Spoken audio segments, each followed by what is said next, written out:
everybody, it's Lacey, and we're here for another episode of the Lawmas Podcast. Unfortunately, we're having to do another solo episode.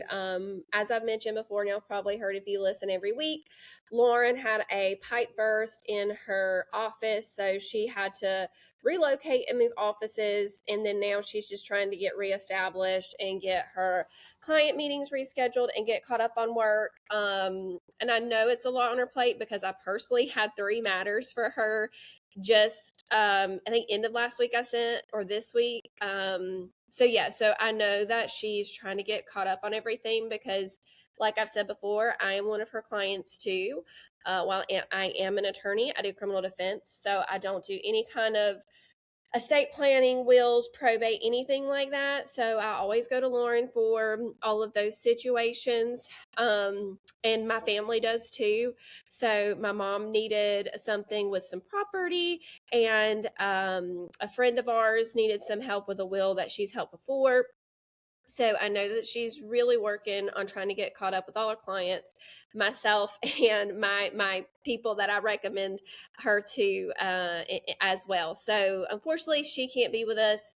I know one of my favorite podcasts used to be Baby Mama's No Drama, and they had a series of solo episodes, and it was because they weren't friends anymore and the podcast was ending. I can promise you that's not happening. I talked to Lauren today about my topic today, and talked about what I should do and what I should discuss. And like I said, I know she sent me my updated will just this week. My husband and I are taking a trip into this month, and we're taking a really big trip in June. So that's why it was important for me to go ahead and update my will. I know this is going to sound terrible as a lawyer, but my youngest son is 4.5 years old, and he was never put into my will. So that was something I wanted to update. And just family dynamics, friend dynamics, they change over the years and stuff like that. So there's a couple other things that I wanted to update and change with my kids if anything happened to us. And sometimes that just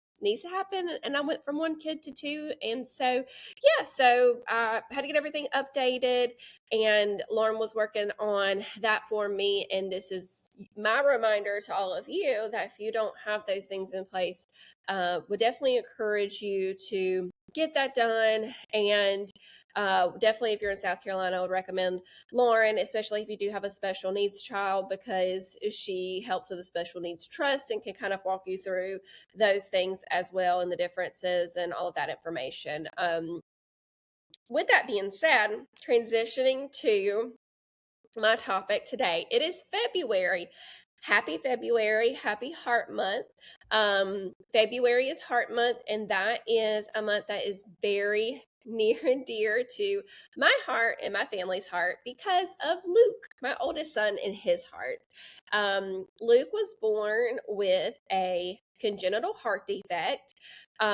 We found out when I was pregnant with him. And so my topic today is going to be just about mom stuff and things that I face with Luke and differences and stuff. I know we do a lot of legal topics and stuff like that, and I love that. And this is my kitchen if you're watching on YouTube. It is the Lawmas Podcast for a reason. It's Mama Life too. And so I kind of want to talk about some of the things that I've been going through with Luke, things I've gone through in the past with it being Heart Month, and kick off February that way.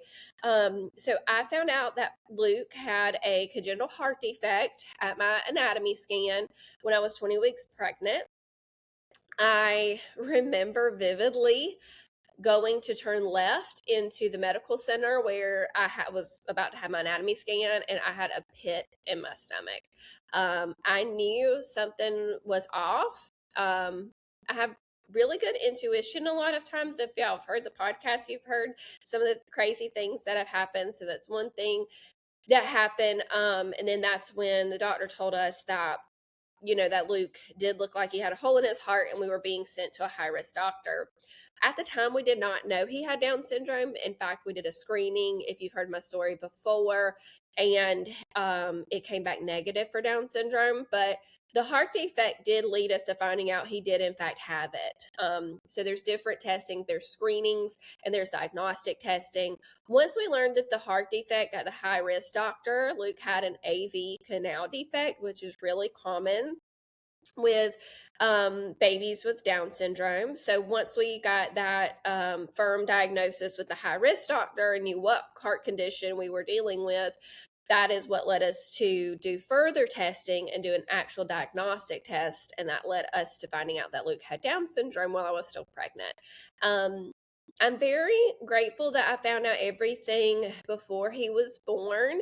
Once we found out about his heart diagnosis, we were able to solidify a plan. We had a cardiologist, and so I would see the cardiologist even pregnant because they would make sure that nothing was changing. We were fortunate in the fact that the defect he had did not require me to deliver in Charleston. Sometimes that does happen. MUSC in Charleston is one of the best hospitals in our state. And if there is a prenatal diagnosis of a heart defect that requires surgery right after birth, a lot of physicians will arrange it so that women birth there, so that way the babies can go straight into care. Otherwise, they are airlifted there, which is very scary. And I actually know of 2 women that had to go through that. My suite mate in college and my first boss that I had in high school, his daughter, I chaired with her and knew her from high school, and her son was the same way. And so I'm very grateful that, yes, it was very hard to have the heart defect, but it was not one that required immediate surgery. There were things that they would just be checking for monthly until it was time for surgery. So they let us know that the surgery was typically between 4 and 6 months old.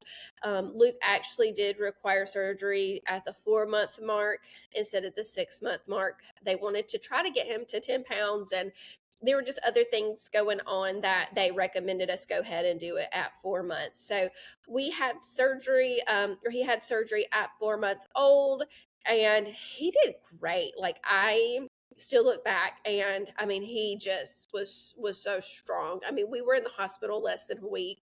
The doctors and providers were phenomenal. They were just great. The nurses, oh my gosh, they were just so nice and caring, and I definitely owe it to them. We had some pain management issues once we got home, and the cardiologist got us in right away, and we were able to get right back to what we needed to do to help Luke, and he is just thriving. So if you're listening to this episode on February 6th, it is actually Heart Day, and you will see me and family, friends, staff wearing red. It is Wear Red Day for anything with a heart. Heart defects, congenital heart defects. There's so many diagnoses, so it's not just congenital heart defects, but that's what we will be wearing red for, is congenital heart defects and for Luke. And I'm just so grateful for medical advancements, and that's kind of why we wear red. One, for awareness too, because I believe the 2 women that found out at birth would have loved to have known prior to and not have had such traumatic experiences. I've actually been told that heart defects are really hard to see at the 20-week anatomy scan. It's actually better to look at them after 22 weeks, but unfortunately we're not doing that. So it's kind of frustrating with our healthcare system that there's data out there that says when these things can be diagnosed and should be looked at, and we're not following it because it puts women in families in very traumatic situations and babies at risk of losing their life if we're not following best practice. So that's another thing we wear red for, is to highlight the risks of congenital heart defect. And when I had my second pregnancy, they were very cautious because of Luke. So I did have a echocardiogram where they looked at my baby's heart past 22 weeks because that's when you can see the heart the best past that, because the baby's a little bit bigger. And we were able to confirm that Mac did not have a congenital heart defect like his older brother. If I were a woman pregnant and going through everything all over again, I would absolutely demand an anatomy scan, or an ultrasound looking at the heart past 22 weeks, and echo, just anything to double check that, just to see, because I just think when they miss those things, it's because you can't, it's really hard to see on the anatomy scan. And I feel very lucky that our ultrasound tech did find it and was able to let the doctor know and us be sent to high risk. So we were able to find out all those things. So that's kind of Luke's heart surgery. Another thing I wanted to talk about with Luke is it's his birthday month. He was born February 18th. So we are just celebrating him all month. And for his birthday, we are going to Myrtle Beach. We typically take a birthday trip for him. It's usually President's Day weekend. We usually do not do a birthday party. And I kind of wanted to talk about that because I've really made some realizations in the past week of why I do this. So Luke has had 2 birthday parties. He's about to be 8, but he's only had 2 birthday parties. One of the reasons is once he got old enough to talk, I asked him this year, do you want a birthday party or do you want to go to a hotel? And he picked a hotel. Luke loves traveling, going to different places. My youngest son does too. That was such a big part of my childhood with my grandparents, was traveling. So I think they definitely get it from me. And my husband's the same way. We will spend all our money going places. We just love seeing the world and seeing different things. So they got the travel bug honest. And then I know my mom said last year and again this year, are you ever going to have a birthday party for Luke again? And I was like, I don't know, I guess if he chooses it. But when I think of a birthday party for Luke, it is very different from typical kids. So Luke does not like birthday presents or Christmas presents or presents at all. Like, it's not that he doesn't like the gift or that he won't use it. It's very odd. It's hard to get him to open something. I think originally it was because of the fine motor skills. To open a present was very difficult for him. So he just really didn't care to, because it was difficult to even open a gift. And then once we got to where he can open a gift now, he'll look at it and just do it like a face palm.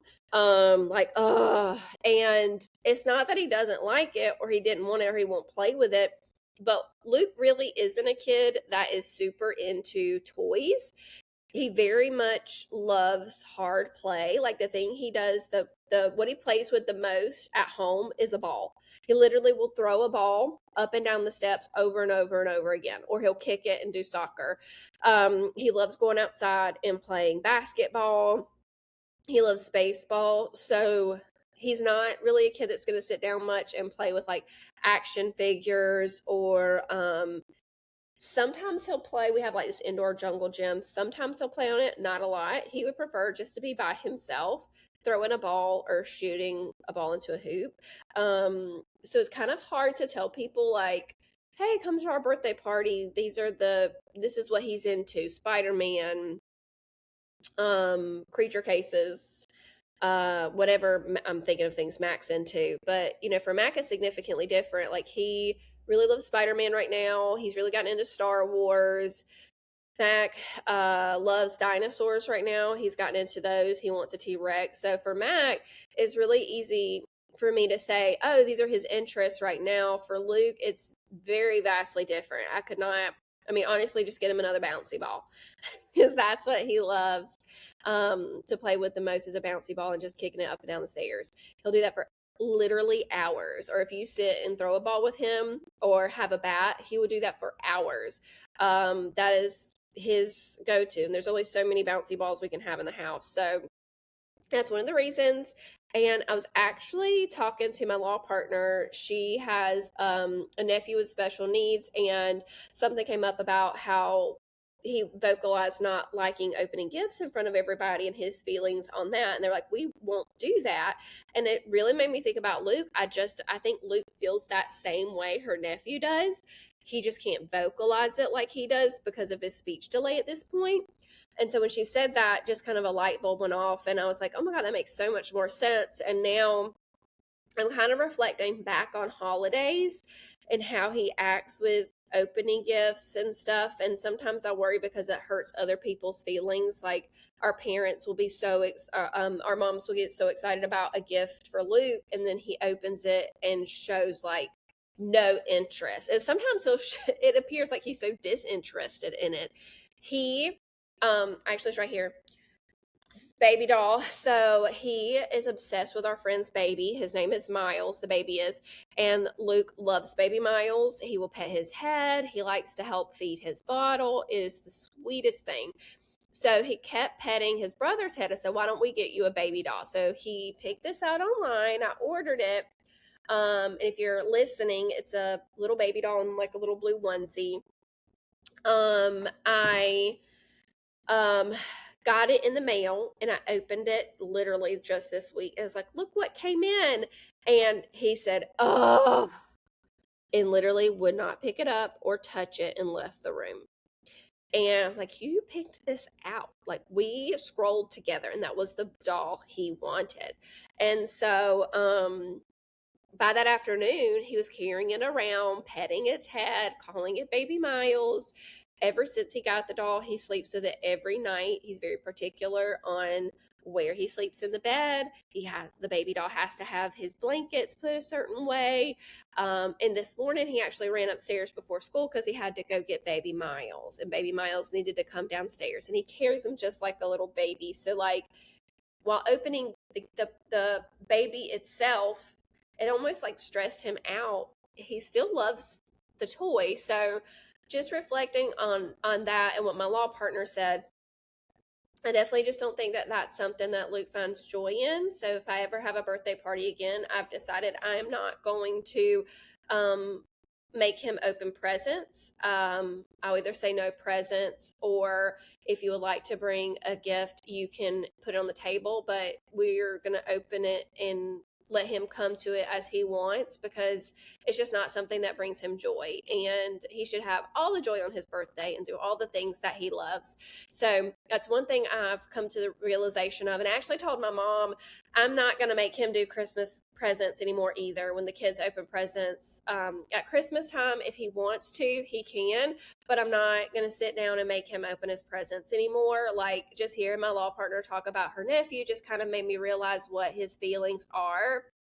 And I think it's important to recognize that. So I'm just really grateful that that conversation came to fruition, because it helped me kind of understand maybe the like anxiousness that Luke's going through when opening gifts. And it is so significantly different from other kids. It's significantly from my other son, but I want to respect his space and where he's at. And if that's not, like I said, something that makes him happy.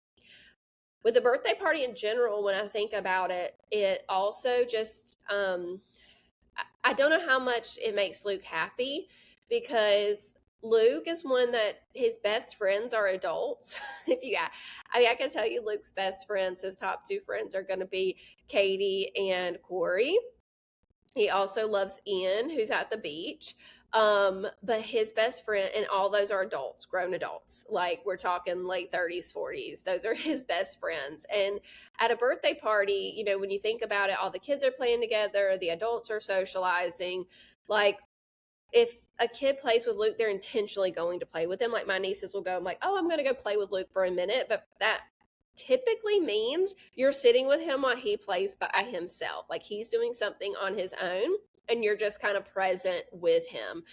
He is not a kid that interacts a ton with other kids. He will with his brother. When they're here, they will do things together like seesaw and build with the magnetiles. They love to do that together. And they'll go outside and do certain things together. But a lot of times Mac doesn't want to do what Luke does outside, so they are separated even then. But Mac's probably one of the few kids like that he will sit down and actually play, interact together.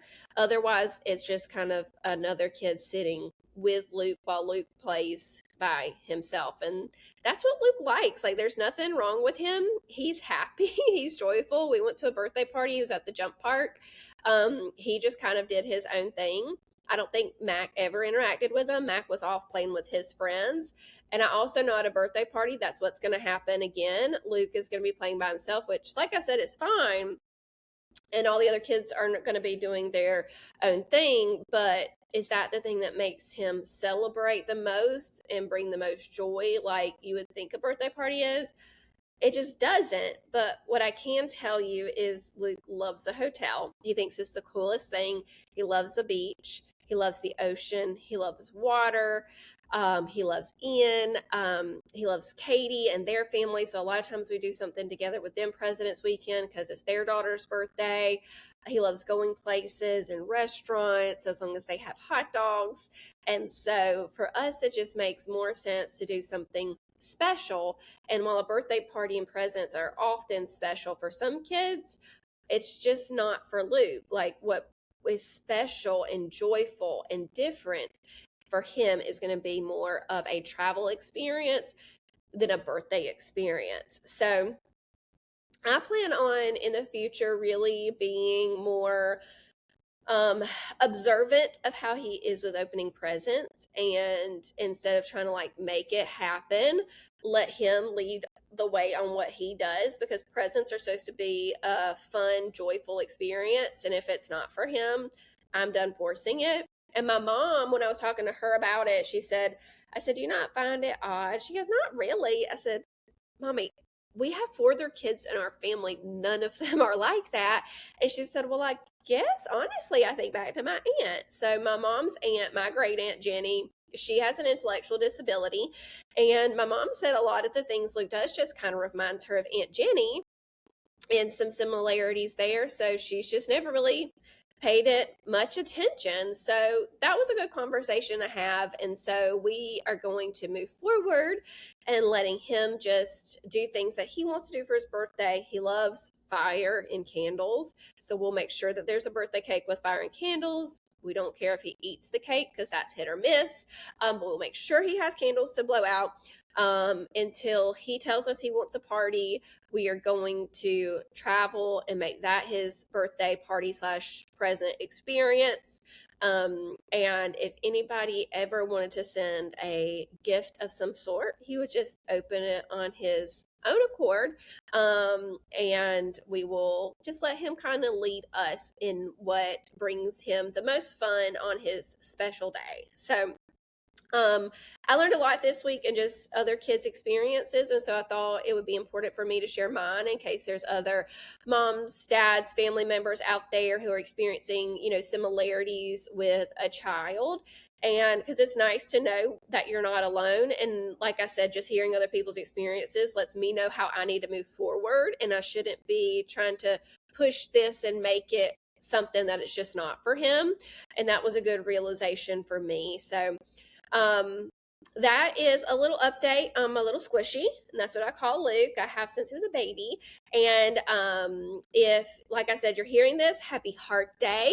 The 18th is his birthday. So like I said, we'll be just celebrating him and all the joy that he brings us all month. If you have any questions about Luke, or there's something that like is similar and you heard my experience and want to share your own, I would love to hear from other people. So yeah, definitely send us a message if you have any questions or anything like that. I don't know if we'll be together next week. Lauren has some other stuff going on, so just stay tuned, and one of us or both of us will see you next Friday. So thanks for listening. Have a great day.